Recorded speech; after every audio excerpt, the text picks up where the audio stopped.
Today, you learn DSCR, which is arguably the most important concept to understand in commercial real estate lending. DSCR stands for Debt Service Coverage Ratio, sometimes just called DCR or Debt Coverage Ratio.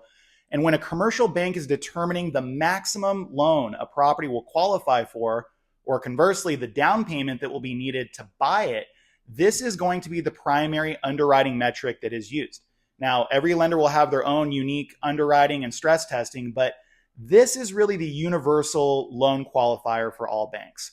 The formula for DSCR is your NOI, or your net operating income, divided by your ADS, your annual debt service, which basically is just your mortgage payment. So let's say your property has a net income of $100,000 per year and your annual debt service is $60,000 per year.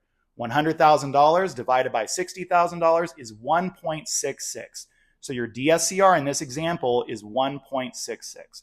What this would mean to your lender is that after all property expenses are paid and you have your NOI, that NOI is 66% higher than your mortgage payment. It's a metric of how much buffer room the property's cash flow has to cover the mortgage payment. So a higher DSCR means more buffer room, which means less risk for the lender.